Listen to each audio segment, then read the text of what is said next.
ते string song म्हणून. त्याच्यामध्ये पूर्ण ऑब्जेक्ट होते एक स्ट्रिंग म्हणून. स्ट्रिंग म्हणजे एक अशी रस्सी मोठी.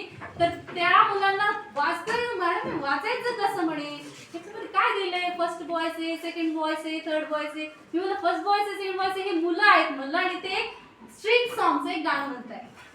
गाणं कसं म्हणायचं मॅडम आता याचं, काही समजलं नाही एवढं याच्यामध्ये.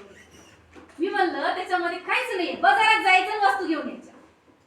बाजारात जात असताना आपण काय काय आणतो, त्या वस्तूची नोंद कशी ठेवतो, तसंच आहे त्याच्यामध्ये. सगळ्यात पहिलं पिक्चर होतं काही 4-5 रेड कलरचे ऍपल. आता रेड कलरचं त्याला ऍडजेक्टिव्ह दिलेलं होतं रेड शायनी ऍपल. आता मी म्हणणार आहे तुमच्या सोबत, तुम्ही माझ्या मागे बोलायचे आणि मार्केटला जायचे आपण. ठीक आहे, ready? Ready. 1 2 3 start. I went to the market. I went to the market. Do you know what I brought? Do you know what you? Some red shiny apples. Seven shiny apples. That's what I got. That's what I got. आता काय आणली आपण? Red shiny apple. फक्त apple नाही, कशाचे apple? Red shiny apple. Red आणि shiny म्हणजे हे दोन जे आलेत ना शब्द, ते आहेत विशेषण, ऍडजेक्टिव्ह. आलं का लक्षात? I went to market.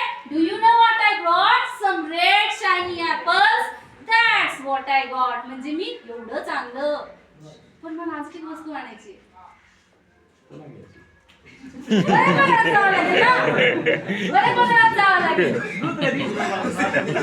असं एक खूप मोठी लिस्ट होती सर. आणि त्या लिस्ट प्रमाणे आम्ही ऍक्सेस प्रत्येक मुलगा कोपऱ्यापासून तर ह्या कोपऱ्यापर्यंत सगळ्यांचं इंटरॅक्शन, सगळ्यांचं लक्ष आपल्याकडे असलं पाहिजे. त्यामुळं टीचिंग एड्स हे सगळ्यात महत्वाचे आहे. आणि कुठल्या कंटेंट सोबत कुठलं टीचिंग एड वापरायचे हे आपल्याला प्री प्लॅन आधीच करावं लागतं.